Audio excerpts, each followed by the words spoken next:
Good morning എല്ലാ പ്രേക്ഷകർക്കും രാവിലെയിലേക്ക് സ്വാഗതം. എല്ലാവരുടെയും ഇന്നത്തെ ദിവസം അത് സന്തോഷം നിറഞ്ഞതായിരിക്കട്ടെ, നല്ല ഓർമ്മകൾ സമ്മാനിക്കുന്ന ഒരു ദിവസമായിരിക്കട്ടെ എന്ന് ആദ്യം തന്നെ ആശംസിക്കുകയാണ്. നാളെ തദ്ദേശ തെരഞ്ഞെടുപ്പിന്റെ രണ്ടാം ഘട്ടം നടക്കാനിരിക്കുകയാണ് വടക്കൻ ജില്ലകളിൽ.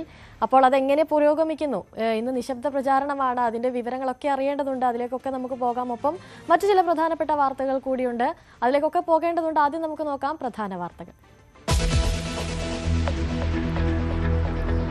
വടക്കൻ ജില്ലകൾ നാളെ പോളിംഗ് ബൂത്തിലേക്ക്. വിധി എഴുതുക. തൃശൂർ മുതൽ കാസർഗോഡ് വരെയുള്ള 7 ജില്ലകൾ. നിശബ്ദ പ്രചാരണ ദിവസം വോട്ടുറപ്പിക്കാൻ സ്ഥാനാർത്ഥികൾ. ഒന്നാം ഘട്ടത്തിലെ പോളിംഗ് ശതമാനം കൂട്ടിയും കിഴിച്ചും മുന്നണികൾ.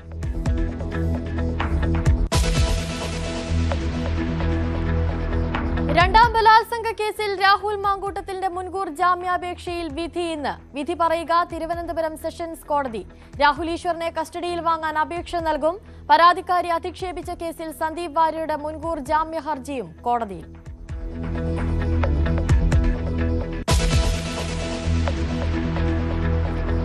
ശബരിമല സ്വർണ്ണക്കൊള്ള കേസിൽ രമേശ് ചെന്നിത്തല ഇന്ന് മൊഴി നൽകും. രാജ്യാന്തര വിഗ്രഹക്കടത്ത് സംഘത്തിന്റെ പങ്കിന്റെ തെളിവ് SCTക്ക് കൈമാറും.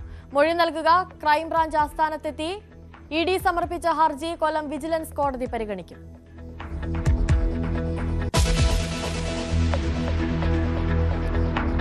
തായ്ലൻഡ് കംബോഡിയ ഏറ്റുമുട്ടൽ തുടരുന്നു. ഇന്നലെ 8 പേർ കൊല്ലപ്പെട്ടു, നിരവധി പേർക്ക് പരിക്ക്. വെടിനിർത്തൽ പ്രഖ്യാപിക്കണമെന്ന് UN. സംയമനം പാലിക്കണമെന്ന് ആന്റോണിയോ ഗുട്ടറസ്.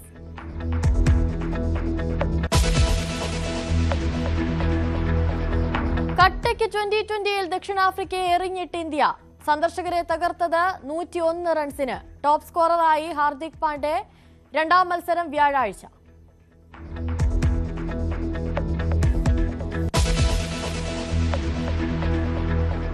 രാവിലെയിൽ നമ്മൾ ആദ്യം തന്നെ പോകുന്നത് തദ്ദേശ തെരഞ്ഞെടുപ്പ് വാർത്തകളിലേക്കാണ്.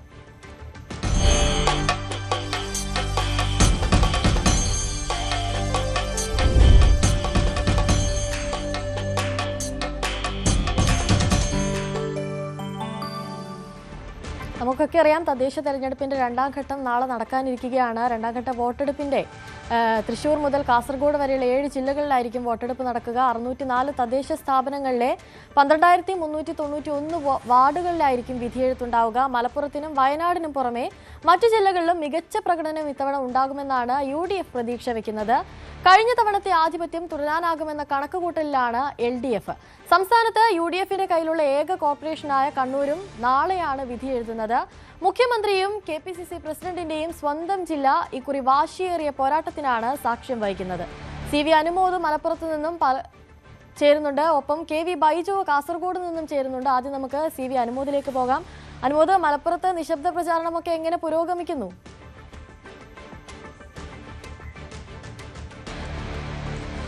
Good morning. ഇന്ന് നിശബ്ദ പ്രചാരണത്തിന്റെ ദിവസമാണ്. നേരത്തെ പറഞ്ഞതുപോലെ തന്നെ അവസാനവട്ടം സ്ഥാനാർത്ഥികൾ ഓരോരുത്തരെയും നേരിൽ കണ്ട് വോട്ട് ഉറപ്പിക്കുന്ന സമയം. ഇപ്പോൾ നമുക്കറിയാം, ഒരു തദ്ദേശ ഭരണ തെരഞ്ഞെടുപ്പിന്റെ പ്രചരണ സ്വഭാവം തികച്ചും വ്യത്യസ്തമാണ് നിയമസഭാ തെരഞ്ഞെടുപ്പിൽ നിന്നും മാറിയിട്ട്. അപ്പോൾ ഓരോ വാർഡിലേക്ക് മത്സരിക്കുന്നവരും ഇന്ന് വീടുകളിലെത്തി വോട്ടർമാരെ കാണാൻ ഒരു വട്ടം കൂടി ശ്രമിക്കുന്ന ദിവസമാണ്. ഒപ്പം തന്നെ പോളിംഗ് സാമഗ്രികൾ വിതരണം നടക്കുന്നുണ്ട്. നമുക്കിന്ന് പാലക്കാടും മലപ്പുറവും കോഴിക്കോടും സാധ്യത പരിശോധിക്കുകയാണെങ്കിൽ ഏറ്റവും പ്രധാനമായിട്ട് പാലക്കാട് ജില്ലയിലെ ഒരു മത്സരം നഗരസഭയിലേക്ക് തന്നെയാണ്. നമുക്കറിയാം, അവിടെ BJP 2 തവണ അധികാരത്തിലെത്തിയ ഒരു നഗരസഭയാണ് പാലക്കാട്ടേത്. BJPക്ക് ആ ഭരണം തുടരാനാകുമോ എന്നുള്ള കാര്യമാണ് ഒരു ചോദ്യം. പ്രധാനമായിട്ടും BJPയിലെ അന്തഃഛിദ്രങ്ങൾ തന്നെയാണ് BJPയെ സംബന്ധിച്ച് അവിടെ വെല്ലുവിളി ഉയർത്തുന്നത്.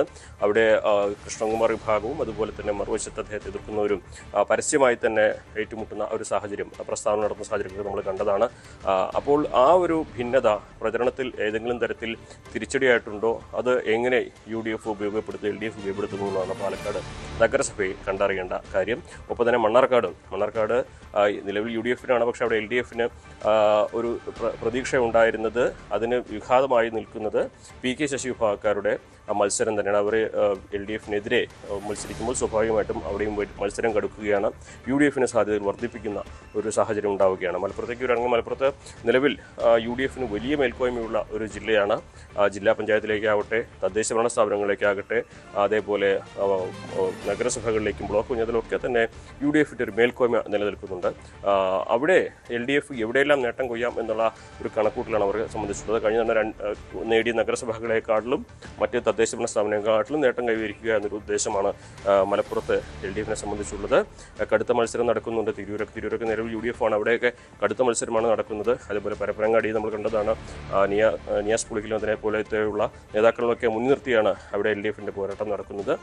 പെരിന്തൽമണ്ണ കാലങ്ങളായിട്ട് LDF-ന്റെ കൈവശമുള്ള നഗരസഭയാണ്. അവിടെ ഇത്തവണ UDF മാറ്റം കൊണ്ടുവരുന്ന പ്രതീക്ഷ അർപ്പിക്കുന്ന ഒരു സ്ഥലമാണ്. നിലമ്പൂരിലും കടുത്ത പോരാട്ടമാണ് നടക്കുന്നത്.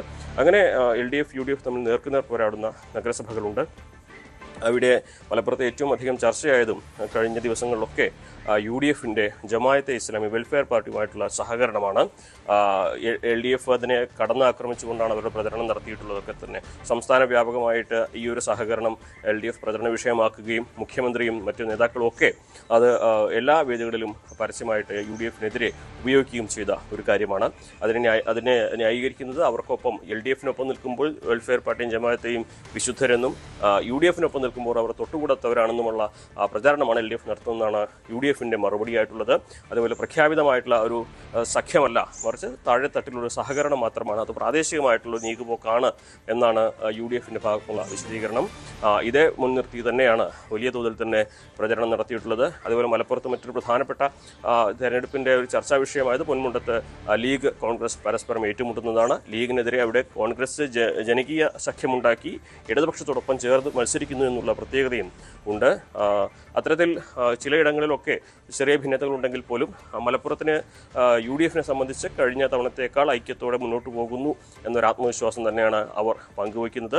കോഴിക്കോട്ടാവട്ടെ ഇത്തവണയും LDF-ന്റെ പ്രതീക്ഷ ഭരണം നിലനിർത്താൻ കഴിയും എന്ന് തന്നെയാണ് വിഷയമായിരിക്കും. അത് UDF-നെ എത്രത്തോളം ബാധിക്കാനുള്ള സാധ്യതയുണ്ട് പാലക്കാട്? തീർച്ചയായും വലിയ ഒരു പ്രതിസന്ധി തന്നെയാണ് പാലക്കാട് UDF-ന് രാഹുൽ മാങ്കൂട്ടത്തിൻ്റെ ആ ഒരു കേസ് ഉണ്ടാക്കിയിട്ടുള്ളത്. കാരണം തെരഞ്ഞെടുപ്പിൻ്റെ പ്രഖ്യാപന സമയത്തും പ്രചരണ സമയത്തും വരെ രാഹുൽ മാങ്കൂട്ടത്തിൽ സജീവമായിട്ടുണ്ടായിരുന്നു. പാർട്ടിയുടെ വിലക്കുണ്ടായിട്ട് പോലും തനിക്ക് വേണ്ടി പ്രവർത്തിച്ചവർക്ക് വേണ്ടി താൻ പ്രവർത്തിക്കുമെന്ന് പറഞ്ഞ് സ്ഥാനാർത്ഥികൾക്ക് വേണ്ടി വോട്ട് തേടുവാനും ഒക്കെ രാഹുൽ മാങ്കൂട്ടത്തിൽ മുന്നിൽ നിന്നിരുന്നു എന്നുള്ളത് തന്നെയാണ് അവിടെ ഉണ്ടായിരുന്ന ഒരു കാര്യം. പക്ഷേ കേസ് വന്നതോടെ രാഹുൽ മാങ്കൂട്ടത്തിൽ എവിടെയാണെന്ന് പോലും അറിയാത്ത അവസ്ഥ. അത് തീർച്ചയായിട്ടും സംസ്ഥാന വ്യാപകമായിട്ട് തന്നെ UDF ഒരു പ്രചരണായുധമാക്കി ഉപയോഗിക്കുമ്പോൾ പാലക്കാട് തന്നെയാണ് അതിൻ്റെ ഒരു ഏറ്റവും കടുത്ത പ്രതിസന്ധി UDF-ന് നൽകുന്നത്. കോൺഗ്രസ്സുകാരെ പുറമേക്ക് പ്രശ്നങ്ങളൊന്നുമില്ല എന്ന് പറയുമ്പോൾ പോലും അവർ ഉയർത്തിക്കൊണ്ടുവന്ന ഒരു ജനപ്രതിനിധിക്കെതിരെയാണ് ഇത്തരത്തിലുള്ള പീഡന കേസും അതേപോലെ ഇത്തരത്തിൽ മുഖ്യമന്ത്രിയുടെ അടുത്ത് പരാതി എത്തിയ സാഹചര്യമൊക്കെ ഉണ്ടായിട്ടുള്ളത്. ഇപ്പോൾ ഹൈക്കോടതിയുടെ കാരണം കൊണ്ടാണ് അദ്ദേഹത്തെ അറസ്റ്റ് ചെയ്യാതിരിക്കുക, അല്ലെങ്കിൽ ജാമ്യത്തിന് ലഭിക്കുന്ന നടപടികൾ പുരോഗമിക്കുന്നതുകൊണ്ടാണ് അറസ്റ്റിലേക്ക് നീങ്ങാത്തതെന്ന് പറയുമ്പോൾ സ്വാഭാവികമായിട്ടും കോൺഗ്രസിനെ സംബന്ധിച്ച് അത് പ്രതിരോധിക്കേണ്ട സാഹചര്യം.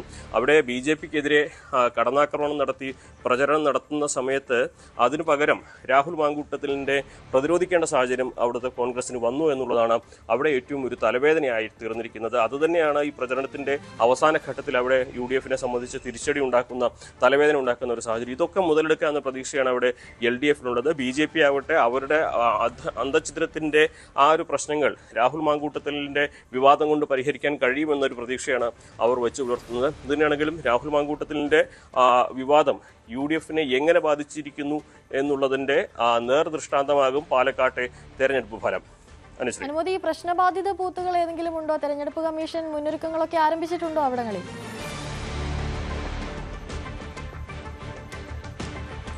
നിലവിലെ സാഹചര്യത്തിൽ മാവോയിസ്റ്റ് മേഖലയായിരുന്നു മലപ്പുറത്തിൻ്റെ നിലമ്പൂർ മേഖലയിലൊക്കെ. പക്ഷേ കഴിഞ്ഞ പ്രശ്നബാധിത ബൂത്തുകളായിട്ടുണ്ടെങ്കിൽ പോലും അവിടെ കാര്യമായ പ്രശ്നങ്ങൾ ഇതുവരെ ഉണ്ടായിട്ടില്ല. പക്ഷേ സാധാരണയിൽ കവിഞ്ഞുള്ള മുന്നൊരുക്കങ്ങൾ ആ മേഖലയിലൊക്കെ തന്നെ നടത്തുന്നുണ്ട്. അത് മലയോര മേഖലകൾ കേന്ദ്രീകരിച്ച് നിലമ്പൂരിൽ തെരഞ്ഞെടുപ്പിൻ്റെ സമയത്ത് നമ്മൾ കണ്ട അതേ രീതിയിൽ തന്നെയാണ് അവിടെയും മുന്നൊരുക്കങ്ങളൊക്കെ തന്നെ ഉള്ളത്. ഈ പ്രദേശങ്ങൾ മലപ്പുറവും പാലക്കാടും കോഴിക്കോടും ഒക്കെ തന്നെ കൂടുതൽ സന്നാഹങ്ങളെ വിന്യസിച്ചുകൊണ്ട്, കൂടുതൽ സംവിധാനങ്ങൾ വിന്യസിച്ചുകൊണ്ടുള്ള മുന്നൊരുക്കങ്ങളൊക്കെ തന്നെ പൂർത്തിയാക്കണം. ഇന്നിപ്പോൾ രാവിലെ 10 മണി മുതൽ പോളിംഗ് സാമഗ്രികൾ വിതരണം ആരംഭിച്ച് തുടങ്ങും. ശേഷം പോളിംഗ് ബൂത്തിലേക്ക് എത്താൻ പിന്നീട് ഉള്ളത് കേവലം മണിക്കൂറുകൾ മാത്രമാണ്. എന്താണെങ്കിലും വരും മണിക്കൂറുകൾ നമുക്ക് അത്തരം കാര്യങ്ങളിലേക്ക്, പോളിംഗ് സാമഗ്രി വിതരണവും പോളിംഗ് സ്റ്റേഷനുകളുടെ ഒരുക്കങ്ങളെക്കുറിച്ചുള്ള വിശദാംശങ്ങളിലേക്ക് നമുക്ക് എത്താൻ കഴിയും. എന്നാണെങ്കിലും പോളിംഗ് എന്നത് തദ്ദേശ തെരഞ്ഞെടുപ്പിൻ്റെ വോട്ടെടുപ്പ് ഇനി കേവലം മണിക്കൂറുകൾക്കകലെ മാത്രമായതുകൊണ്ട് തന്നെ നിശബ്ദ പ്രചരണത്തിൻ്റെ മണിക്കൂറുകളാണ് ഇനിയുള്ളത്. ഓരോ വോട്ടർമാരെയും കണ്ട് വോട്ടുറപ്പിക്കാനുള്ള നേട്ടോട്ടത്തിലാണ് സ്ഥാനാർത്ഥികൾ. ശരി, CV അനുമോദാണ് മലപ്പുറത്ത് നിന്നും പാലക്കാട് നിന്നുമുള്ള വിവരങ്ങൾ നൽകിയത്. ഇനി കെ വി ബൈജുവിലേക്ക് പോകുമ്പോൾ കാസർഗോഡ് നിന്നും കണ്ണൂരിൽ നിന്നുമുള്ള വിവരങ്ങളുമായി കെ വി ബൈജു ചേരുന്നുണ്ട്. Baiju, good morning. എങ്ങനെയാണ് നിശബ്ദ പ്രചാരണം പുരോഗമിക്കുന്നത്? കണ്ണൂർ, കാസർഗോഡ് എന്നൊക്കെ പറയുമ്പോൾ LDF-ന് കൂടുതൽ മുൻതൂക്കം ലഭിക്കുന്ന രണ്ടിടങ്ങൾ കൂടിയാണ്. അവിടെ എന്താണ് അവസ്ഥ?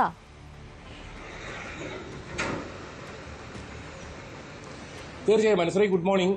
കണ്ണൂരെ സംബന്ധിച്ചിടത്തോളം ഏറ്റവും സംസ്ഥാനത്ത് ഗ്ലാമർ പോരാട്ടം എന്നൊക്കെ നമുക്ക് വിശേഷിപ്പിക്കാം.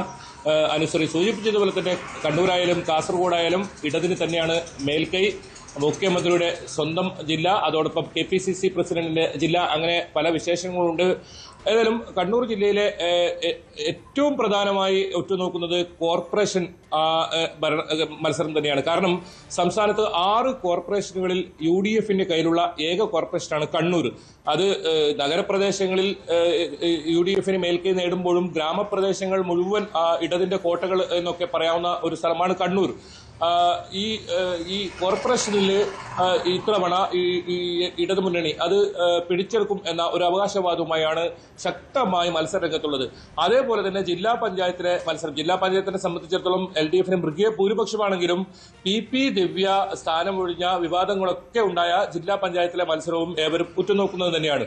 എന്തായാലും UDF-നെ സംബന്ധിച്ചിടത്തോളം പ്രത്യേകിച്ച് കോൺഗ്രസും മുസ്ലിം ലീഗിലും വലിയ തോതിൽ വിമതർ ഇപ്രാവശ്യം ഉണ്ട് എന്നത് തന്നെയാണ് മറ്റൊരു പ്രധാനപ്പെട്ട കാര്യം. അത് കോർപ്പറേഷനിലാണ് ഏറ്റവും വലിയ വിമതർ ഉള്ളത്. അതുകൊണ്ട് തന്നെ കോർപ്പറേഷനിൽ ഇഞ്ചോടിഞ്ച് മത്സരം എന്നൊക്കെ പറയാവുന്ന തരത്തിലാണ് ഇത്തവണ ഏതായാലും ഉള്ളത്. അതോടൊപ്പം കോൺഗ്രസിൽ നിന്നും പുറത്താക്കിയ PK രാഗേഷിന്റെ പുതിയ പാർട്ടി 12 ഇടങ്ങളിലാണ് കോർപ്പറേഷനിൽ മത്സരിക്കുന്നത്. അങ്ങനെ വളരെ രസകരവും അതുപോലെ തന്നെ വാശിയേറിയതുമാണ് കണ്ണൂരിലത്തെ തെരഞ്ഞെടുപ്പ് എന്ന് പറയേണ്ടി വരും.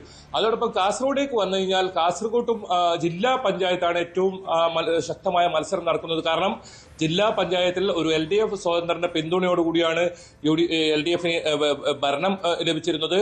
അതായത് ഒരു അംഗത്തിന്റെ പിൻബലത്തിൽ, അത്രയും ബലാബലമാണ് കാസർഗോഡ് ജില്ലാ പഞ്ചായത്തിലെ മത്സരം.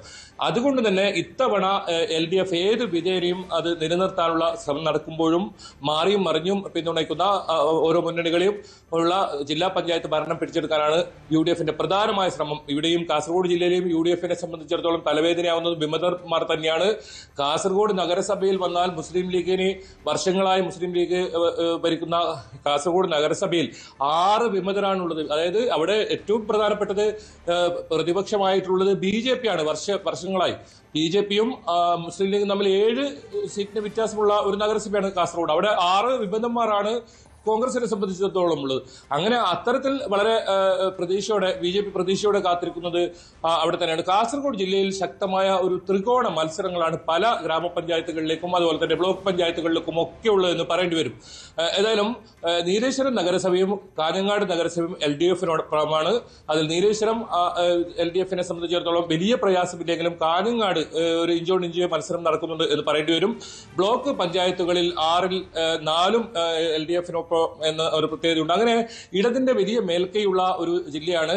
BJP ശക്തമായി, അതായത് നിയമസഭാ തെരഞ്ഞെടുപ്പിന് സമാനമായ ഒരുക്കങ്ങൾ നടത്തി BJP തൊട്ട് പിന്നാലെ ഉണ്ട്. അങ്ങനെ ത്രികോണ മത്സരം നടക്കുന്നു കാസർഗോഡ് എന്നതാണ് വളരെ പ്രാധാന്യം ഉള്ളത്. ഏതായാലും ഈ 2 ജില്ലകളിലും കണ്ണൂരായാലും കാസർഗോഡായാലും തെരഞ്ഞെടുപ്പ് ഘട്ടങ്ങളിലെല്ലാം വലിയ സംഘർഷങ്ങൾ ഉണ്ടാകാറുണ്ട്. അതുകൊണ്ട് തന്നെ പോലീസും വലിയ സുരക്ഷാ സംവിധാനങ്ങളാണ് ഇത്തവണ ഒരുക്കിയിട്ടുള്ളത്. കാസർഗോഡ് മാത്രം 436 പ്രശ്നബാധിത ബൂത്തുകളുണ്ട്, 96 അതീവ പ്രശ്നബാധിത ബൂത്തുകളുണ്ട്, 199 ബൂത്തുകളിൽ വെബ്കാസ്റ്റിംഗ് ഏർപ്പെടുത്തിയിട്ടുണ്ട്. അങ്ങനെ വൻ സുരക്ഷാ സന്നാഹത്തിന്റെ നടുവിലാണ് നാളെ രാവിലെ. അവിടുത്തെ മുന്നൊരുക്കങ്ങൾ എന്തൊക്കെയാണ്?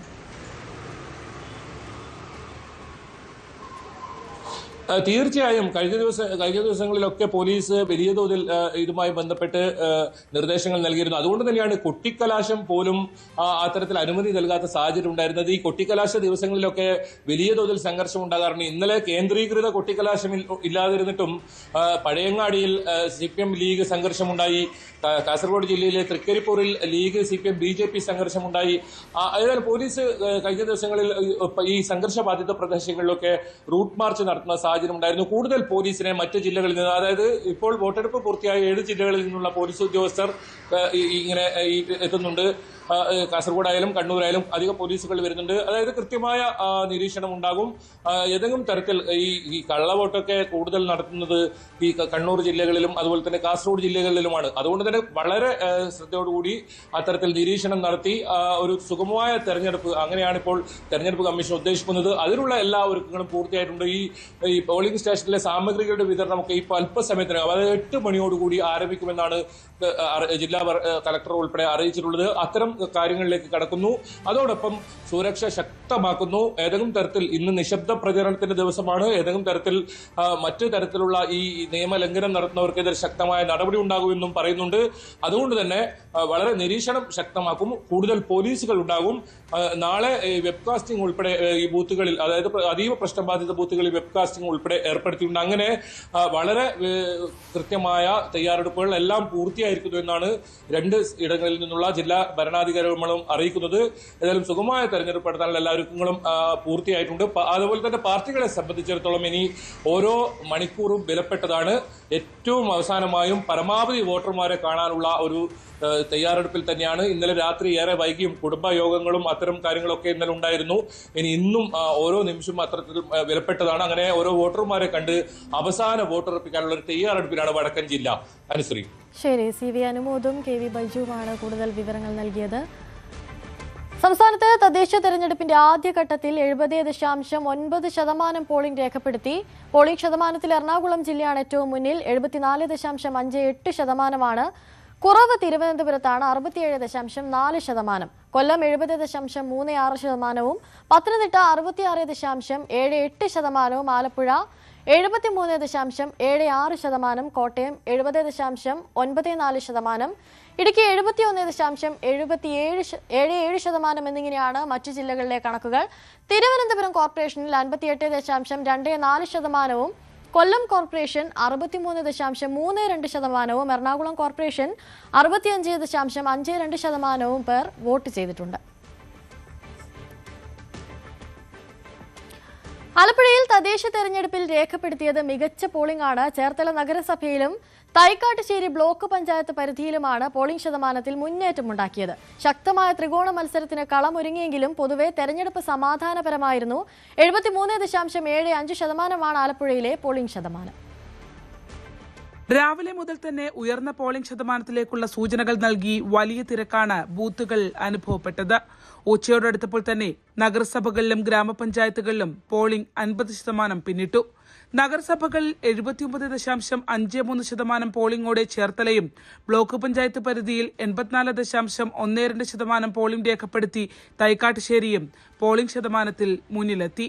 ഏതാനും ഇടങ്ങളിൽ വോട്ടിംഗ് യന്ത്രം പണിമുടക്കിയെങ്കിലും പ്രശ്നം വേഗത്തിൽ പരിഹരിച്ച് വോട്ട് പുനരാരംഭിച്ചു. മണ്ണഞ്ചേരി ഗവൺമെന്റ് ഹൈസ്കൂളിലെ 1-ാം നമ്പർ ബൂത്തിലെ വോട്ടിംഗ് യന്ത്രത്തിൽ ജില്ലാ പഞ്ചായത്ത് ഡിവിഷനിലെ BJP സ്ഥാനാർത്ഥിയുടെ പേര് മറഞ്ഞിരുന്നതിനാൽ സ്ഥാനാർത്ഥിയുടെ പരാതിയെ തുടർന്ന് വോട്ടിംഗ് നിർത്തിവെപ്പിച്ചിരുന്നു. CPM കള്ളവോട്ട് ചെയ്യാൻ ശ്രമിച്ചുവെന്ന് ചൂണ്ടിക്കാട്ടി വയലാർ, പള്ളിപ്പുറം, ചുനക്കര എന്നിവിടങ്ങളിൽ തർക്കമുയർന്നു.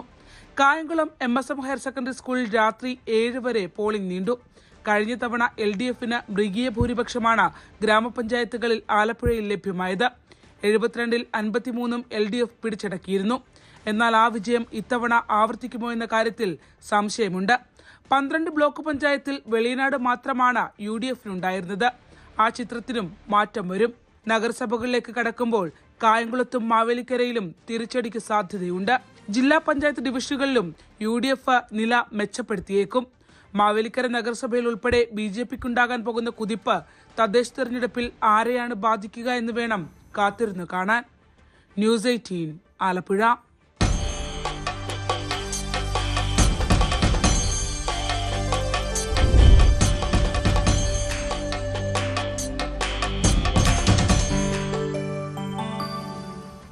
രാവിലെയിൽ ഇനിയൊരു ഇടവേളയാണ്. ഇടവേളയ്ക്ക് ശേഷം മറ്റു വാർത്തകളിലേക്കൊക്കെ നമുക്ക് മടങ്ങിയെത്താം.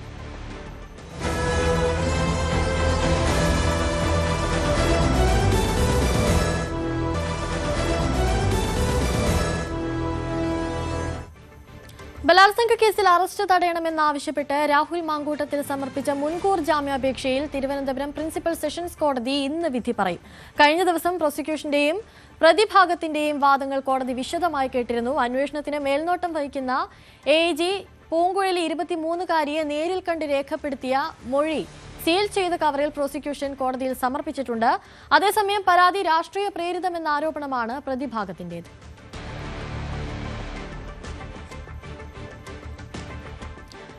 രാഹുൽ മാങ്കൂട്ടത്തിനെതിരായ കേസിലെ അതിജീവിതയെ സാമൂഹിക മാധ്യമത്തിൽ അപമാനിച്ച കേസിൽ കോൺഗ്രസ് നേതാക്കളായ സന്ദീപ് വാര്യർ, രജിത പൊളിക്കൽ എന്നിവരുടെ മുൻകൂർ ജാമ്യ ഹർജി ഇന്ന് പരിഗണിക്കും. തിരുവനന്തപുരം ജില്ലാ പ്രിൻസിപ്പൽ സെഷൻസ് കോടതിയാണ് കേസ് പരിഗണിക്കുക. നേരത്തെ കോടതി കേസ് പരിഗണിച്ചപ്പോൾ പോലീസ് റിപ്പോർട്ട് പ്രോസിക്യൂഷൻ ഹാജരാക്കാത്തതിനാലാണ് ഇന്നത്തേക്ക് മാറ്റിയത്. രാഹുൽ മാങ്കൂട്ടത്തിനെതിരായ ലൈംഗികാരോപണ കേസിലെ പരാതിക്കാരിയെ അധിക്ഷേപിച്ച സംഭവത്തിൽ റിമാൻഡിൽ തുടരുന്ന രാഹുൽ ഈശ്വറിന്റെ ജാമ്യാപേക്ഷ കോടതി ഇന്ന് പരിഗണിക്കും. തിരുവനന്തപുരം പ്രിൻസിപ്പൽ സെഷൻസ് കോടതിയാകും ജാമ്യ ഹർജിയിൽ വിധി പറയുക. രാഹുലിനെ കസ്റ്റഡിയിൽ വാങ്ങി ചോദ്യം ചെയ്യാൻ സൈബർ പോലീസ് അപേക്ഷ സമർപ്പിക്കാനിരിക്കെയാണ് ജാമ്യ ഹർജിയുമായി രാഹുലിന്റെ അഭിഭാഷകൻ കോടതിയെ സമീപിച്ചത്. പരാതിക്കാരിയെ അധിക്ഷേപിക്കുന്ന തരത്തിൽ യൂട്യൂബിൽ അപ്ലോഡ് ചെയ്തിരിക്കുന്ന വീഡിയോകൾ നീക്കം ചെയ്യാമെന്ന് അഭിഭാഷകൻ മുഖേന രാഹുൽ കോടതിയെ അറിയിച്ചിരുന്നു. ഇനി മറ്റൊരു വാർത്തയിലേക്ക് പോകുമ്പോൾ, ശബരിമല സ്വർണ്ണപ്പാളി മോഷണ കേസിൽ മൊഴി നൽകാൻ രമേശ് ചെന്നിത്തല ഇന്ന് SITക്ക് മുൻപാകെ ഹാജരാകും. രാജ്യാന്തര വിഗ്രഹക്കടത്ത് സംഘവുമായി ശബരിമല സ്വർണ്ണക്കൊള്ളയ്ക്ക് ബന്ധമുണ്ടെന്നാണ് ചെന്നിത്തലയുടെ ആരോപണം. തെളിവായി കൈവശമുള്ള രേഖകളും ചെന്നിത്തല പ്രത്യേക അന്വേഷണ സംഘത്തിന് കൈമാറും. SPS ശശിധരന്റെ നേതൃത്വത്തിലുള്ള അന്വേഷണ സംഘത്തിന് മുൻപാകെയാകും രമേശ് ചെന്നിത്തല മൊഴി നൽകുക. ഇനി ഒരു പ്രധാനപ്പെട്ട വാർത്തയിലേക്കാണ് നമ്മൾ പോകുന്നത്. കഴിഞ്ഞ മാസം ചെങ്കോട്ടയ്ക്ക് സമീപം നടന്ന കാർ സ്ഫോടനവുമായി ബന്ധപ്പെട്ട് പിടിയിലായ ഡോക്ടർ ബിലാൽ നസീർ മല്ലയെ വിശദമായി ചോദ്യം ചെയ്ത് NIA. തെളിവ് നശിപ്പിക്കാൻ ഡോക്ടർ ബിലാൽ സഹായം നൽകിയെന്നാണ് കണ്ടെത്തിയത്. കേസിൽ അറസ്റ്റിലാവുന്ന 8ാമത്തെ പ്രതിയാണ് ഡോക്ടർ ബിലാൽ നസീർ മല്ല. കഴിഞ്ഞ മാസമായിരുന്നു ഡൽഹിയിൽ എല്ലാവരെയും നടുക്കുന്ന തരത്തിൽ ഇത്തരമൊരു സ്ഫോടനമുണ്ടാകുന്നത്. അതിൽ നിരവധി പ്രതികളാണ് പിടിയിലായിരിക്കുന്നത്. ഇപ്പോൾ പിടിയിലായിരിക്കുന്ന 8ാമത്തെ പ്രതിയാണ് ഡോക്ടർ ബിലാൽ നസീർ. കൂടുതൽ വിവരങ്ങളുമായി അഭിലാഷ് രാധാകൃഷ്ണൻ ചേരുന്നുണ്ട്. അഭിലാഷ്, ഈ ബിലാലിന് ഈ സ്ഫോടനവുമായി ബന്ധപ്പെട്ട് എന്താണ് ബിലാലിന് ഈ സ്ഫോടനവുമായി ബന്ധപ്പെട്ട് ബന്ധമുള്ളത്? കൂടുതൽ വിവരങ്ങൾ എന്തെങ്കിലും ഉണ്ടോ? അനുശ്രീ, ഈ ഡൽഹി സ്ഫോടനവുമായി ബന്ധപ്പെട്ട് നിരവധി ആളുകളാണ് ഇപ്പോൾ തന്നെ പോലീസ് കസ്റ്റഡിയിലുള്ളത്. അതിനൊപ്പമാണ് ഇപ്പോൾ ഡോക്ടർ ബിലാൽ എന്ന് പറയുന്ന ഒരാൾ കൂടി ഇപ്പോൾ കസ്റ്റഡിയിലായിരിക്കുന്നത്. ഇയാൾ ഈ സ്ഫോടനവുമായി ബന്ധപ്പെട്ട് ആസൂത്രണത്തിൽ ഡോക്ടർ ഉമർ നബിക്ക്, അതായത് ഈ ചാവേർ ആക്രമണത്തിൽ കൊല്ലപ്പെട്ട ഡോക്ടർ ഉമർ നബിക്ക് എല്ലാ സഹായങ്ങളും ചെയ്തു കൊടുത്തു എന്നുള്ളതാണ് ഈ ബിലാലിന് അനുകൂലമായിട്ടുള്ള, അല്ലെങ്കിൽ ബിലാലിനെതിരെയുള്ള കേസ് എന്ന് പറയുന്നത്. ഇതുമായി ബന്ധപ്പെട്ട് കൂടുതൽ വിവരങ്ങൾ NIA ശേഖരിച്ചു വരികയാണ്. ഇപ്പോൾ ഈ ബിലാൽ എന്ന് പറയുന്ന ആൾ NIAയുടെ കസ്റ്റഡിയിലാണ്. NIA ഇയാളെ വിശദമായി തന്നെ ചോദ്യം ചെയ്യുകയാണ്. ആ ചോദ്യം ചെയ്യലിൽ നിന്ന് ചില വ്യക്തമായ, അല്ലെങ്കിൽ വളരെ നിർണായകമായ ചില വിവരങ്ങൾ കൂടി ലഭിച്ചിരിക്കുന്നത് കശ്മീരിലെ അനന്തനാഗിലെ ഫോറസ്റ്റിൽ, അതായത് അവിടുത്തെ നിബിഡമായ വനത്തിനുള്ളിൽ ഇവർ ബോംബ് സ്ഫോടനങ്ങൾ നടത്തി പ്രാക്ടീസ് ചെയ്തിരുന്നു എന്നുള്ളതാണ്. അതായത് ഇതെങ്ങനെയാണ് പൊട്ടിക്കുന്നത്, ഇതെങ്ങനെ പൊട്ടിത്തെറിക്കുന്നു, അതിൻ്റെ ഒരു വ്യാപ്തി എങ്ങനെയാണ് തുടങ്ങിയിട്ടുള്ള കാര്യങ്ങൾ ഈ സംഘം ബിലാലിൻ്റെ സഹായത്തോടു കൂടി അനന്തനാഗിലെ കാടിനുള്ളിൽ ബോംബ് സ്ഫോടനം നടത്തി പരീക്ഷിച്ചിരുന്നു എന്നുള്ള വിവരങ്ങൾ കഴിഞ്ഞ ദിവസം തന്നെ NIAക്ക് ലഭിച്ചിരുന്നു. അത് ഈ ബിലാലുമായിട്ടുള്ള ചോദ്യം ചെയ്യലിലാണ് NIAക്ക് വിവരം ലഭിച്ചത്. അതുപോലെ തന്നെ നിരവധിയായിട്ടുള്ള കാര്യങ്ങൾ, ഈ സ്ഫോടന വസ്തുക്കൾ ഒരു സ്ഥലത്ത് നിന്ന് മറ്റൊരു സ്ഥലത്തേക്ക് കൊണ്ടുപോകുന്നതടക്കം, അത് എങ്ങനെ കൊണ്ടുപോകണം, അതിൻ്റെ ലോജിസ്റ്റിക് സപ്പോർട്ട് എങ്ങനെയാണ്, ഏത് വാഹനത്തിൽ കൊണ്ടുപോകണം, ഇതിന് ആരെയൊക്കെ സഹായത്തിന് വിളിക്കണം, അതിനുവേണ്ട എല്ലാ കാര്യങ്ങളും ചെയ്തു കൊടുക്കുന്നത് ഈ ഇപ്പോൾ പിടിയിലായിട്ടുള്ള ഡോക്ടർ ബിലാലാണെന്നുള്ള വിവരം കൂടി NIAക്ക് ലഭിച്ചിരിക്കുന്നു. നേരത്തെ സ്വയാബ് എന്ന് പറയുന്ന മറ്റൊരാളടക്കം പോലീസിൻ്റെ പിടിയിലായിരുന്നു. പിന്നീട് NIA കസ്റ്റഡിയിൽ കൊണ്ടുപോവുകയും ഇയാളെയും ചോദ്യം ചെയ്ത് കൊണ്ടുപോവുകയുമായിരുന്നു. നവംബർ 10 നടന്ന ഈ ഒരു സംഭവവുമായി ബന്ധപ്പെട്ട് ഇപ്പോൾ ഏതാണ്ട് കൃത്യമായി ഒരു മാസം പിന്നിടുമ്പോൾ 8 പേർ കസ്റ്റഡിയിലാണ്. അതിൽ 1000ഓളം ആളുകൾ ഇപ്പോഴും നിരീക്ഷണത്തിലാണ് എന്നുള്ളതാണ് ഏറ്റവും പ്രധാനപ്പെട്ട വിവരം. ഫരീദാബാദിലെ അൽഫല കോളേജുമായി ബന്ധപ്പെട്ടുള്ള അധികൃതരടക്കം ഇപ്പോൾ NIAയുടെ കസ്റ്റഡിയിലുണ്ട്. ഈ ഒരു സാഹചര്യത്തിലാണ് ഒരു ഡോക്ടർ കൂടി ഈ വിഷയത്തിൽ പിടിയിലാകുന്നത്. ഇയാളും ഈ ഡോക്ടർമാരെ മാത്രം ഈ ഒരു സംഘത്തിലേക്ക് കൊണ്ടുവന്ന് ഇവരെ ഇതിലേക്ക് കൃത്യമായ രീതിയിൽ ഉൾപ്പെടുത്തി ഒരു സ്ഫോടനം നടത്തുക എന്നൊക്കെ ഉള്ളത് നമ്മുടെ രാജ്യത്തെ സംബന്ധിച്ച് ഏറ്റവും ഞെട്ടിക്കുന്നൊരു കാര്യം തന്നെയാണ്. ഈ 8ഓളം ഡോക്ടർമാർ ഇപ്പോൾ തന്നെ പിടിയിലായ സംഭവം എന്ന് പറയുന്നത് നമ്മളെല്ലാവരെയും ആശങ്കപ്പെടുത്തുന്നതാണ്. മാത്രമല്ല പള്ളിയിലെ ഇമാം അടക്കം, ഇർഫാൻ അഹമ്മദ് എന്ന് പറയുന്ന ഇമാം അടക്കം ഈ കേസിൽ അറസ്റ്റിലായിരിക്കുന്ന ഒരു സാഹചര്യമുണ്ട്. ഇതിനിടയിലാണ് ഇപ്പോൾ ഒരു ഡോക്ടർ കൂടി പിടിയിലായിരിക്കുന്നത്.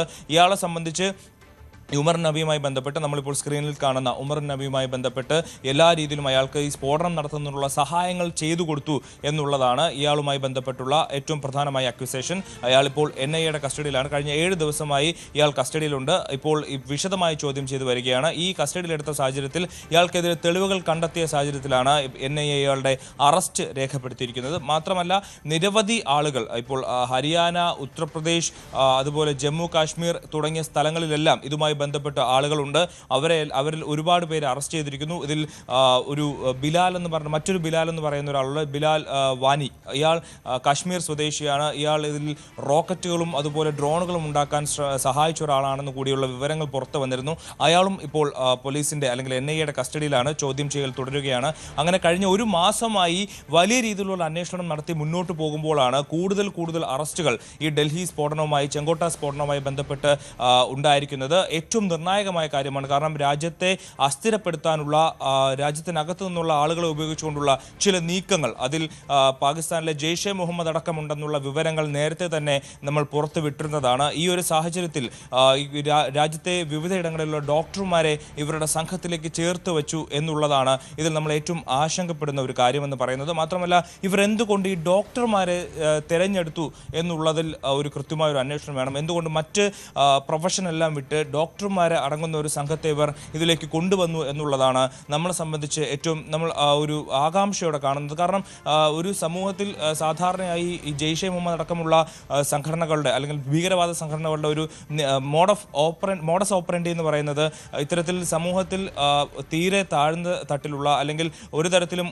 ജീവിതശൈലി കൊണ്ടോ സാമ്പത്തികമായോ പിന്നോക്കം നിൽക്കുന്ന ആളുകളെ തെരഞ്ഞെടുത്ത് അവരുടെ സാഹചര്യം ചൂഷണം ചെയ്ത് ഭീകരവാദത്തിലേക്ക് എത്തിക്കുന്ന ഒരു സാഹചര്യത്തിൽ നിന്ന് സമൂഹത്തിലെ ഏറ്റവും ഉന്നത ശ്രേണിയിൽ നിൽക്കുന്ന വലിയ പ്രൊഫസർമാരും ഡോക്ടർമാരും അടങ്ങുന്ന സംഘത്തെ ഭീകരവാദത്തിലേക്ക് കൊണ്ടുവന്ന് അവരെ മാത്രം കേന്ദ്രീകരിച്ച ഒരു സംഘം ഉണ്ടാക്കി അവരെ മുന്നോട്ട് വെച്ചുകൊണ്ട് മുൻനിർത്തിക്കൊണ്ടൊരു ഓപ്പറേഷൻ അല്ലെങ്കിൽ ഒരു സ്ഫോടനം നടത്താനായിട്ട് ഇവർ എന്തുകൊണ്ട് ഒരു നീക്കം നടത്തി എന്നുള്ളതാണ് ഇപ്പോൾ ആകാംക്ഷയോടെ അല്ലെങ്കിൽ രാജ്യം ഏറ്റവും നോക്കിക്കാണുന്നത്. എന്തുകൊണ്ട് ഇതിൻ്റെ പിന്നിൽ ഇവർ ഡോക്ടർമാരെ തന്നെ കണ്ടെത്തി അല്ലെങ്കിൽ അവരെ തന്നെ ഒരു സംഘമായി രൂപീകരിച്ചുകൊണ്ട് ഒരു സ്ഫോടനം നടത്താനുള്ള ശ്രമങ്ങൾ നടത്തി എന്നുള്ളത് ഏറ്റവും നമ്മളെ സംബന്ധിച്ച് ഗുരുതരമായ ഒരു കാര്യം കൂടിയാണ്. ഇക്കാര്യങ്ങളിലെല്ലാം NIA അന്വേഷണം നടന്നു വരികയാണ്. കഴിഞ്ഞ 30 ദിവസമായ അന്വേഷണത്തിൽ നിരവധി കാര്യങ്ങളാണ് NIA കണ്ടെത്തിയിരിക്കുന്നത് എന്നുള്ളതാണ്. ഇതിൽ ജെയ്ഷെ മുഹമ്മദിന്റെ അടക്കം പങ്കുണ്ടെന്നുള്ള കാര്യങ്ങൾ വ്യക്തമായിരിക്കുന്നു. എന്തായാലും ഇപ്പോൾ ഇതുമായി ബന്ധപ്പെട്ടുള്ള വാർത്തകൾ അധികം വരുന്നില്ലെങ്കിലും വലിയ രീതിയിലുള്ള അന്വേഷണം നടക്കുന്നു എന്നുള്ളതാണ് നമുക്കിപ്പോൾ ബിലാലിന്റെ അറസ്റ്റോട് കൂടി തന്നെ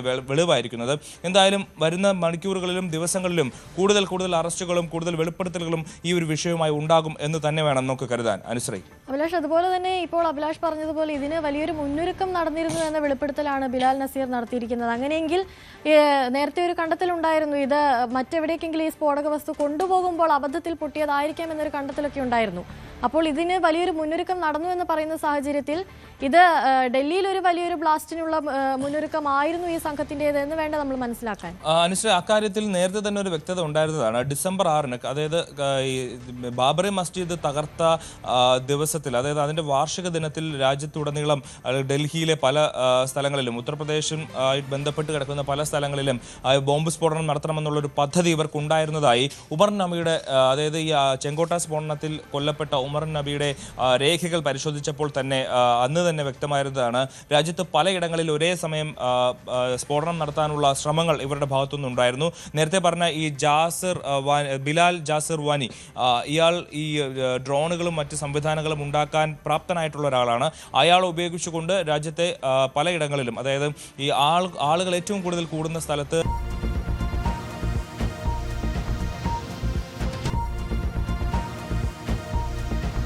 ഒരു ഫരീദാബാദിൽ നിന്ന് മുസമ്മുൽ ഷക്കീൽ എന്ന് പറയുന്ന ആളും ഇയാളുമായി ബന്ധപ്പെട്ട് ഷഹീൻ സയ്യിദ് എന്ന് പറയുന്ന സ്ത്രീയുമൊക്കെ പിടിയിലാകുന്നത്. ആ സംഭവമാണ് സത്യം പറഞ്ഞാൽ നമ്മുടെ രാജ്യത്തെ തന്നെ ഞെട്ടിച്ചു കളയാൻ പോകുന്ന, അല്ലെങ്കിൽ രാജ്യത്തെ തന്നെ അസ്ഥിരപ്പെടുത്താൻ സാധിക്കുമായിരുന്ന ചില വലിയ ഓപ്പറേഷനുകൾ തകർക്കാൻ നമ്മുടെ അന്വേഷണ സംഘത്തിന് കഴിഞ്ഞത്. അതുകൊണ്ട് തന്നെ ഇത്തരത്തിൽ ഇപ്പോൾ നടക്കുന്ന അറസ്റ്റുകളെല്ലാം വരും കാലങ്ങളിൽ ഒരുപക്ഷെ നമ്മുടെ 2026-ലും 2027-ലും ഒക്കെ നടക്കാൻ സാധ്യത ഉണ്ടായിരുന്ന പല ഓപ്പറേഷനുകളും ഇല്ലാതാക്കാൻ കഴിഞ്ഞിരുന്നു എന്നുള്ളതാണ് ഏറ്റവും നിർണായകമായ ആശ്വാസകരമായ കാര്യം. നമ്മുടെ രാജ്യത്തെ അന്വേഷണ സംഘത്തെ സംബന്ധിച്ച് ഏറ്റവും അഭിനന്ദനാർഹമായ കാര്യം കൂടിയാണ്. കാരണം ഇത്തരത്തിൽ വലിയ രീതിയിലുള്ള സംഘർഷങ്ങളും ഈ സ്ഫോടനങ്ങളും ഉണ്ടാകാനുള്ള ഒരു സാധ്യതയാണ് ഈ ഒരു അറസ്റ്റോടുകൂടി ഫരീദാബാദിലെ സെർച്ചോടുകൂടി തന്നെ കിട്ടിയിരിക്കുന്നത്. മാത്രമല്ല നമുക്കറിയാം 2900 കിലോയോളം സ്ഫോടന വസ്തുക്കളാണ് കഴിഞ്ഞ കുറച്ച് കാലങ്ങളായി ഇവർ ശേഖരിച്ചു വെച്ചിരുന്നത്. അതിലൊരു ചെറിയ അംശം മാത്രമാണ് ചെങ്കോട്ട സ്ഫോടനത്തിലുണ്ടായത്. അതിൽ മാത്രം 15ഓളം ആളുകൾ കൊല്ലപ്പെട്ടു. വലിയ രീതിയിലുള്ള നാശനഷ്ടം നമ്മളെ സംബന്ധിച്ചുണ്ടായി. പക്ഷേ ഇവരുടെ കയ്യിലുണ്ടായിരുന്ന മറ്റ് ശേഖരങ്ങൾ പിടികൂടാൻ കഴിഞ്ഞത് നമ്മളെ സംബന്ധിച്ച്, രാജ്യത്തെ സംബന്ധിച്ച് ഏറ്റവും ആശ്വാസകരമായ ഒരു കാര്യം കൂടിയാണ്. അതുകൊണ്ട് തന്നെ വലിയ രീതിയിലുള്ള സ്ഫോടനങ്ങളും മറ്റ് സംവിധാനങ്ങളും നടത്താൻ വരുന്ന ഇവരെ പിടികൂടാൻ കഴിഞ്ഞത് നമ്മളെ സംബന്ധിച്ച് ആശ്വാസകരമായിട്ടുള്ള കാര്യമാണ്. ഈ വിഷയത്തിൽ ഇവരുടെ മറ്റു പദ്ധതികളും കൂടുതൽ ആളുകൾ ഇതിൽ എത്രത്തോളം ആളുകൾ ഇവരുമായി ചേർന്ന് പ്രവർത്തിക്കുന്നുണ്ട് തുടങ്ങിയിട്ടുള്ള കാര്യങ്ങൾ വരും ദിവസങ്ങളിൽ തന്നെ പുറത്തു വരും എന്നുള്ളതാണ് നമുക്ക് മനസ്സിലാക്കാൻ കഴിയുന്നത്. അനുശ്രീ. ശരി, അഭിലാഷ് രാധാകൃഷ്ണനാണ് കൂടുതൽ വിവരങ്ങൾ നൽകിയത്. വോട്ടർ പട്ടിക പരിഷ്കരണത്തിൽ രാജ്യസഭയിൽ ഇന്ന് ചർച്ച. ഇന്നലെ ലോക്സഭയിൽ നടന്ന ചർച്ചയിൽ പ്രതിപക്ഷ നേതാവ് രാഹുൽ ഗാന്ധി കേന്ദ്ര സർക്കാരിനെതിരെ കടുത്ത വിമർശനം ഉന്നയിച്ചിരുന്നു. തെരഞ്ഞെടുപ്പ് കമ്മീഷനുമായി ഒത്തുകളിച്ചാണ് BJP വോട്ട് കൊള്ള നടത്തുന്നതെന്ന് രാഹുൽ ആരോപിച്ചു. എന്നാൽ രാഹുൽ പറഞ്ഞത് മുഴുവൻ കള്ളമെന്നായിരുന്നു BJPയുടെ മറുപടി. വന്ദേമാതരത്തിൽ ഇരു സഭകളിലും ചർച്ച പൂർത്തിയായി. രാകേഷ് ചേരുന്നുണ്ട് കൂടുതൽ വിവരങ്ങളുമായി.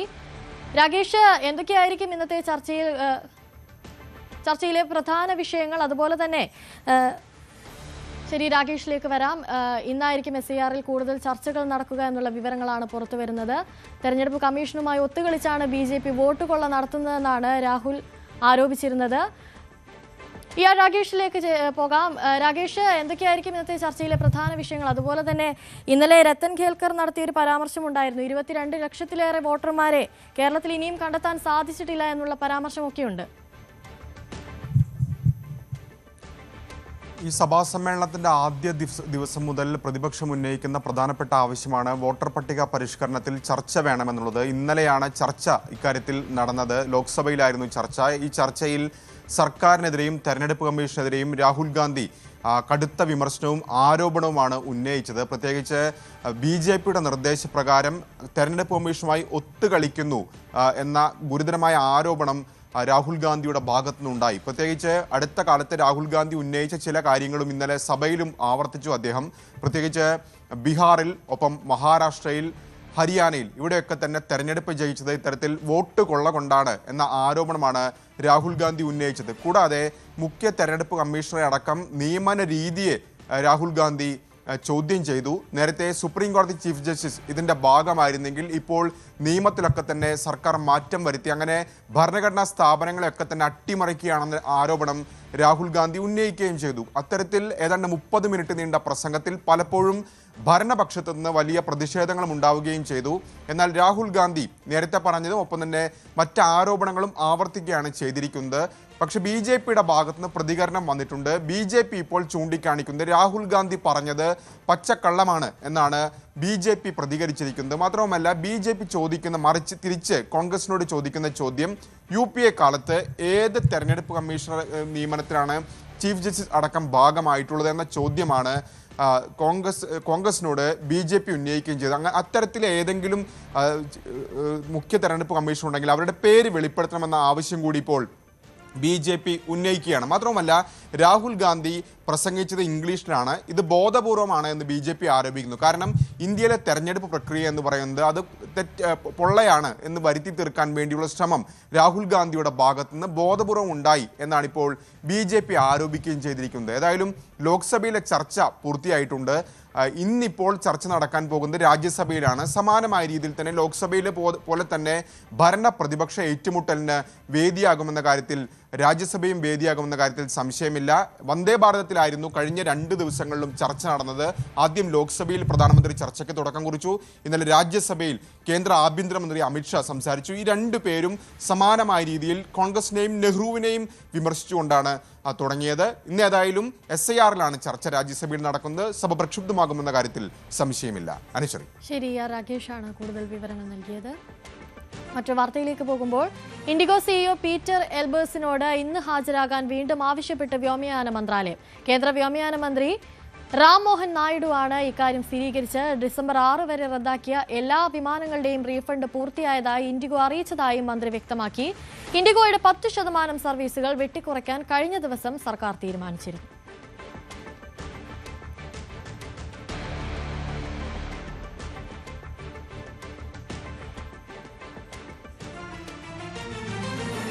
മറ്റൊരു വാർത്തയിലേക്ക് പോകുമ്പോൾ തായ്ലൻഡും കംബോഡിയയും ഏറ്റുമുട്ടൽ തുടരുന്നു. ഇന്നലെ 8 പേർ കൊല്ലപ്പെടുകയും നിരവധി പേർക്ക് പരിക്കേൽക്കുകയും ചെയ്തു. ഇരു രാജ്യങ്ങളും വെടിനിർത്തൽ പ്രഖ്യാപിക്കണമെന്നും സംയമനം പാലിക്കണമെന്നും UN secretary general Antonio Guterres ആവശ്യപ്പെട്ടു.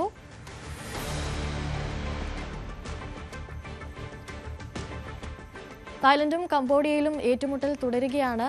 ഇന്നലെ 8 പേരാണ് കൊല്ലപ്പെട്ടത്. നിരവധി പേർക്ക് പരിക്കേൽക്കുന്ന ഒരു സാഹചര്യവും ഇന്നലെ ഉണ്ടായിരുന്നു. ഇരു രാജ്യങ്ങളും വെടിനിർത്തൽ പ്രഖ്യാപിക്കണമെന്നാണ് നിലവിൽ ആന്റോണിയോ ഗുട്ടറസ് ആവശ്യപ്പെട്ടിരിക്കുന്നത്. കൂടുതൽ വിവരങ്ങളുമായി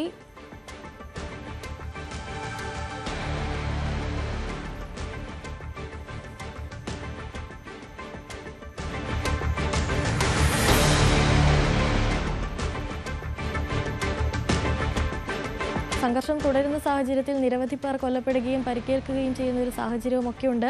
അഭിലാഷ് രാധാകൃഷ്ണൻ ചേരുന്നുണ്ട് കൂടുതൽ വിവരങ്ങളുമായി. അഭിലാഷ്, എന്താണിപ്പോൾ നിലവിലെ സാഹചര്യം? എന്താണ് ഇപ്പോഴും സംഘർഷം തുടരുകയാണോ? ഇത് സംഘർഷം അവസാനിപ്പിക്കാനുള്ള എന്തെങ്കിലും ചർച്ചകളൊക്കെ നടക്കുന്നുണ്ടോ? അനുശ്രീ, ഇപ്പോഴും തായ്ലാൻഡും കംബോഡിയയും തമ്മിൽ അതിർത്തിയിൽ 800 കിലോമീറ്റർ വിസ്തൃതമായിട്ടുള്ള അതിർത്തിയാണ് ഈ തായ്ലാൻഡിനും കംബോഡിയയ്ക്കുമുള്ളത്.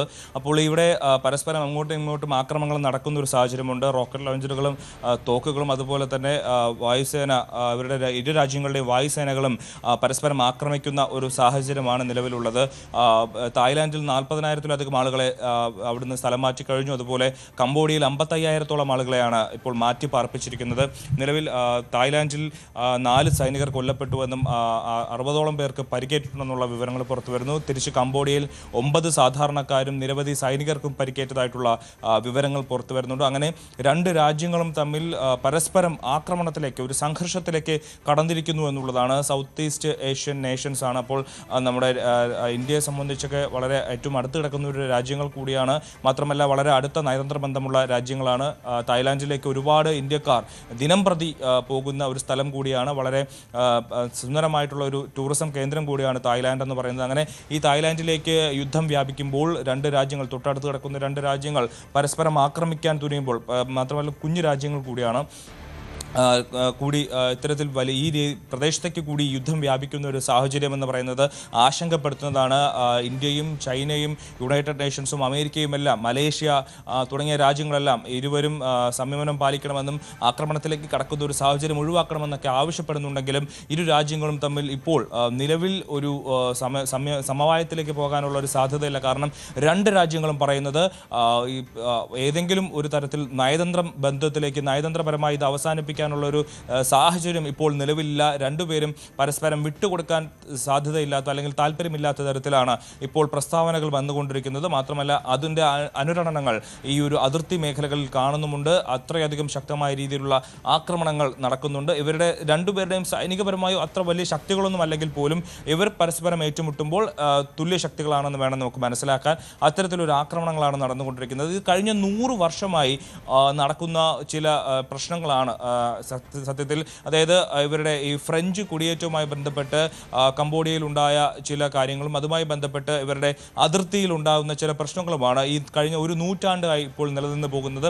ഇതുമായി ബന്ധപ്പെട്ടുള്ള സംഘർഷങ്ങളും തർക്കങ്ങളും കാലങ്ങളായി ഉണ്ടെങ്കിലും കഴിഞ്ഞ മാസങ്ങളിൽ, കഴിഞ്ഞ ജൂലൈയിൽ ചെറിയ പ്രശ്നങ്ങളൊക്കെ ഉണ്ടായപ്പോൾ മലേഷ്യൻ പ്രധാനമന്ത്രി തന്നെ നേരിട്ട് ഇവിടെ എത്തി ഒരു സമവായത്തിലേക്ക് കാര്യങ്ങൾ കൊണ്ടുപോവുകയും ഇനി ഒരു തരത്തിൽ ഒരു സംഘർഷം ഇരു രാജ്യങ്ങളും തമ്മിൽ ഉണ്ടാകില്ല എന്നുള്ള ഒരു തീരുമാനത്തിലേക്ക് എത്തുകയും പിന്നീട് US പ്രസിഡന്റ് ഡൊണാൾഡ് ട്രംപ് തന്നെ മലേഷ്യയിലെത്തി ഇരു രാജ്യങ്ങളും തമ്മിൽ സീസ്ഫയർ അഗ്രിമെൻ്റ് ഒക്കെ ഒപ്പുവെക്കുന്ന ഒരു സാഹചര്യം ഉണ്ടായിരുന്നു. എന്നാൽ ഇതുമായി ബന്ധപ്പെട്ട് കഴിഞ്ഞ ഒക്ടോബർ മാസം 2 സൈനികർ, ഈ തായ്ലാൻഡ് സൈനികർ മൈൻ പൊട്ടിത്തെറിച്ച് കൊല്ലപ്പെടുന്ന ഒരു സാഹചര്യം ഉണ്ടായി. അങ്ങനെ അതിന് പിന്നിൽ കംബോഡിയ ആരോപണം. അതായത് അതിർത്തിയിലാണ്. അപ്പോൾ കംബോഡിയൻ സൈന്യം അതിർത്തി കടന്നിപ്പുറത്ത് തായ്ലാൻഡ് അതിർത്തിയിലെത്തി അവിടെ മൈൻ വെച്ചു. ആ മൈൻ പൊട്ടിത്തെറിച്ച് 2 തായ്ലാൻഡ് സൈനികർ കൊല്ലപ്പെട്ടു എന്നുള്ള വാർത്തകൾ പുറത്തു വന്നിരുന്നു. അല്ലെങ്കിൽ തായ്ലാൻഡ് ആരോപിച്ചു ആരോപിച്ചിരുന്നു. അതിനു പിന്നാലെ ചെറിയ രീതിയിലുള്ള സംഘർഷങ്ങൾ വീണ്ടും ഉണ്ടായി. പിന്നാലെ ഈ കഴിഞ്ഞ ഞായറാഴ്ചയാണ്, 3 ദിവസങ്ങൾക്ക് മുമ്പ് ഞായറാഴ്ചയാണ് ഇത്തരത്തിൽ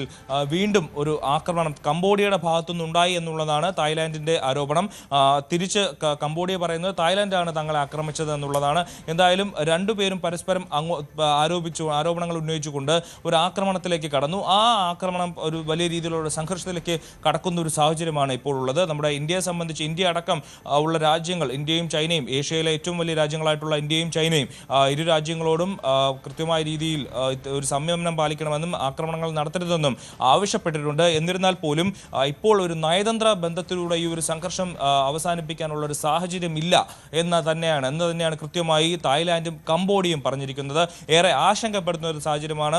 മാത്രമല്ല ഡൊണാൾഡ് ട്രംപിനെ സംബന്ധിച്ചും വലിയ ആശങ്കപ്പെടുത്തുന്ന കാര്യമാണ്. കാരണം ഡൊണാൾഡ് ട്രംപ് ഒരു നൊബേൽ സമ്മാനം ആഗ്രഹിച്ച് മുന്നോട്ട് പോവുകയാണ്. ഈ തായ്ലാൻഡിന്റെയും കംബോഡിയയുടെയും സംഘർഷം അവസാനിപ്പിച്ചുവെന്ന് താൻ നേരത്തെ തന്നെ ഡൊണാൾഡ് ട്രംപ് അവകാശപ്പെട്ടിരുന്നതാണ്. കംബോഡിയ ഡൊണാൾഡ് ട്രംപിനെ നൊബേൽ സമ്മാനം നൽകണമെന്ന് ആവശ്യപ്പെട്ടുകൊണ്ട് നോമിനേഷൻ വരെ നടത്തിയതാണ്. തങ്ങളും തായ്ലാൻഡുമായിട്ടുള്ള ഒരു സംഘർഷം അവസാനിപ്പിച്ചുവെന്ന് കംബോഡിയ നേരത്തെ തന്നെ പറഞ്ഞതാണ്. പക്ഷേ ഇപ്പോൾ വീണ്ടും ഇരു രാജ്യങ്ങളും തമ്മിൽ ഒരു പ്രശ്നമുണ്ടാകുമ്പോൾ ഡൊണാൾഡ് ട്രംപിനടക്കം തലവേദനയായി മാറിയിരിക്കുന്നു. നമ്മുടെ ഏഷ്യൻ രാജ്യങ്ങളെ സംബന്ധിച്ചും വലിയ ആശങ്കയുണ്ട്. കാരണം ഇപ്പോൾ വളരെ സമാധാനം, ഇന്ത്യയും പാകിസ്ഥാനുമായിട്ടുള്ള സംഘർഷം അവസാനിച്ച് നിൽക്കുന്ന ഒരു സാഹചര്യത്തിൽ പാകിസ്ഥാനും അഫ്ഗാനിസ്ഥാനും തമ്മിലുള്ള സീസ് ഫയർ ഒരു ധാരണയിലെത്തിയ സാഹചര്യത്തിലാണ് ഇപ്പോൾ കംബോഡിയയും തായ്ലാൻഡും കൂടി ഒരു യുദ്ധത്തിലേക്ക് അല്ലെങ്കിൽ ഒരു സംഘർഷത്തിലേക്ക് ഇറങ്ങി പുറപ്പെടുന്നത്. അത് നമ്മുടെ ലോകത്തെ സംബന്ധിച്ച് തന്നെ ആശങ്കപ്പെടുത്തുന്ന ഒരു സാഹചര്യമാണ്. ഇവർ എത്രയും വേഗം ഒരു സീസ് ഫയറിലേക്ക് അല്ലെങ്കിൽ പരസ്പരം ആക്രമണം അവസാനിപ്പിച്ച് ആയുധം താഴെ വയ്ക്കുന്ന ഒരു സാഹചര്യത്തിലേക്ക് പോകണമെന്നുള്ളത് തന്നെയാണ് ലോകരാജ്യങ്ങൾ ആവശ്യപ്പെടുന്നത്. അനുശ്രീ. ശരി, അഭിലാഷ് രാധാകൃഷ്ണനാണ് വിവരങ്ങൾ നൽകിയത്. ഇനി നമ്മൾ ശബരിമലയിലേക്കാണ് പോകുന്നത്. ശബരിമലയിൽ ഭക്തജന തിരക്ക് ഏറുകയാണെന്നുള്ള വിവരങ്ങളാണ് പുറത്തുവരുന്നത്. 25,000-ലധികം അയ്യപ്പന്മാർ ഇന്ന് ശബരിമല ചവിട്ടി.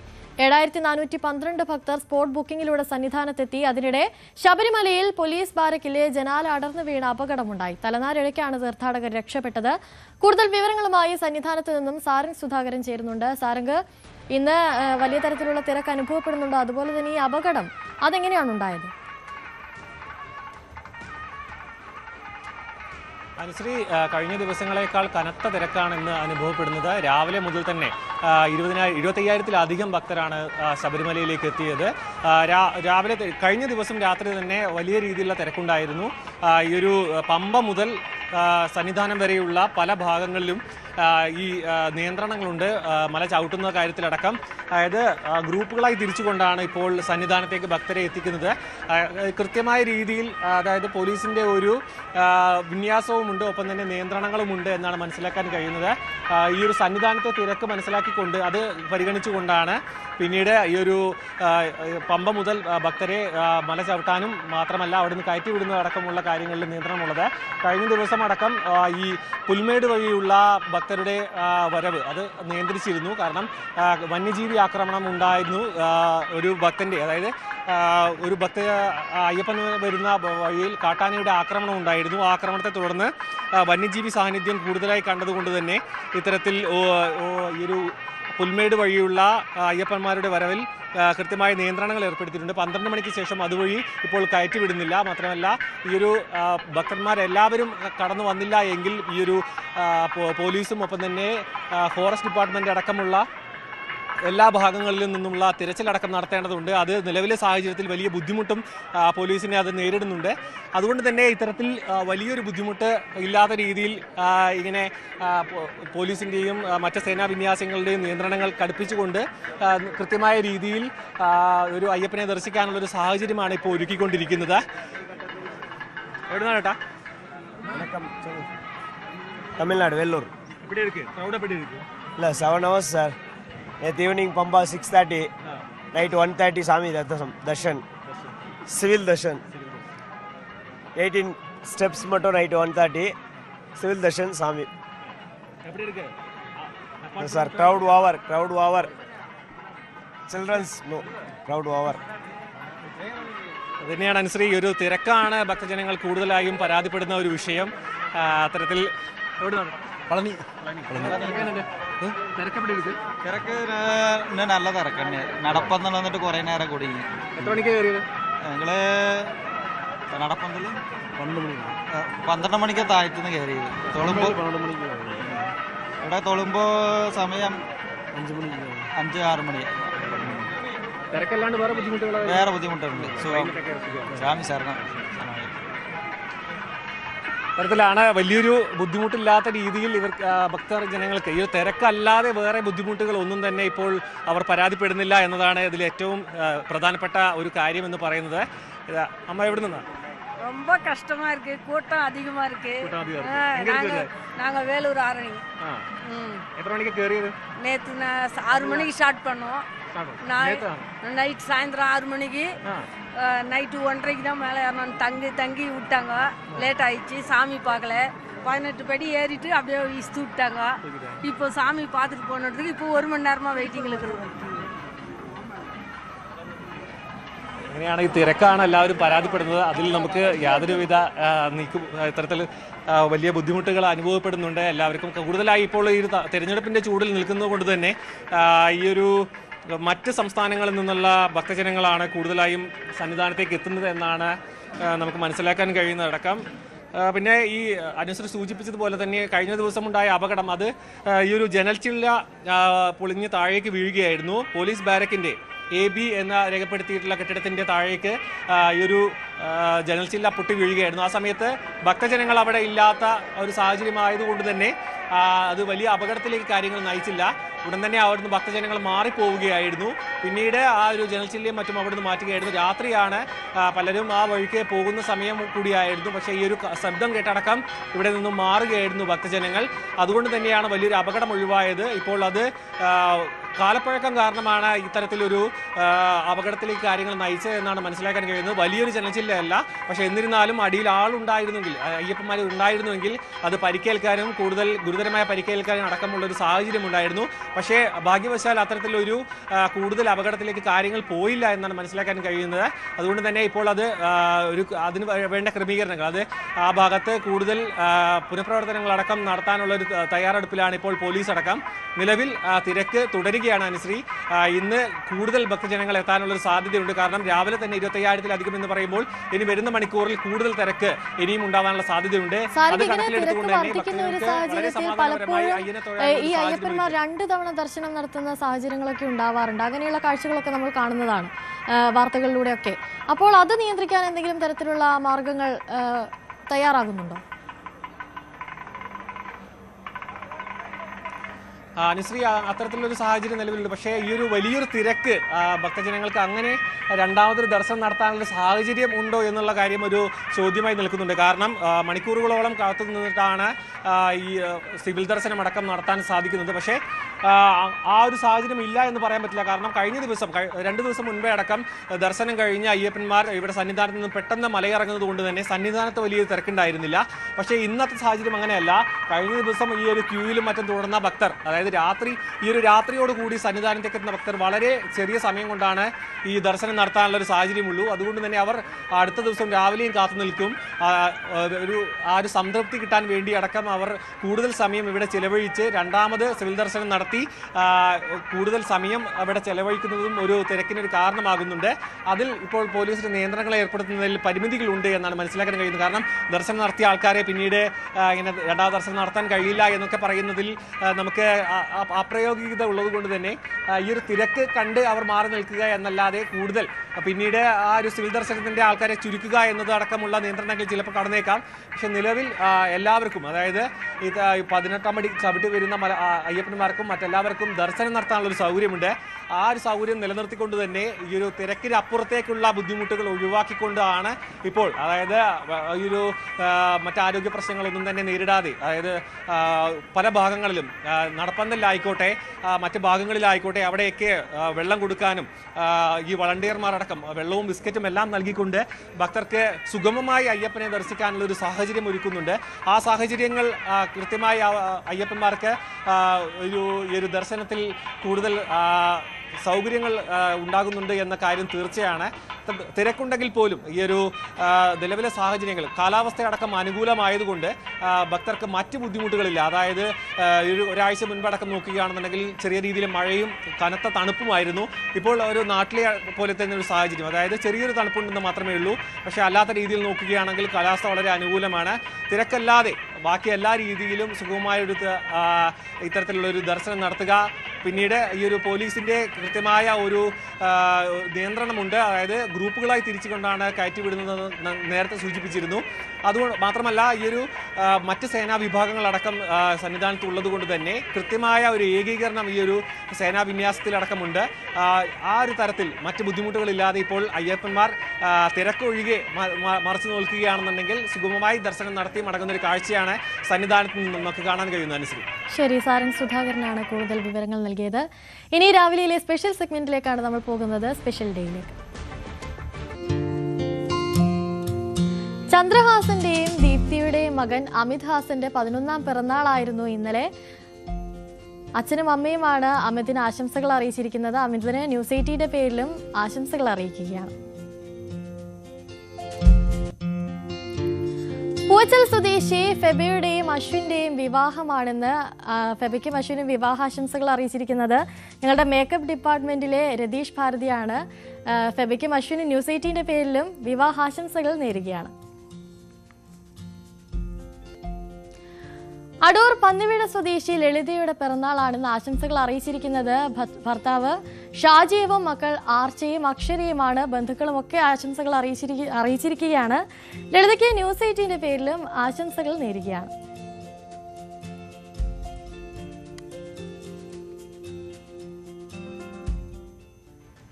രാവിലെയുടെ സമയം ഇവിടെ പൂർണ്ണമാവുകയാണ്. വാർത്തകളും വിശേഷങ്ങളും ഒക്കെയായി അങ്ങനെ നാളെ വീണ്ടും കാണാം. നമസ്കാരം.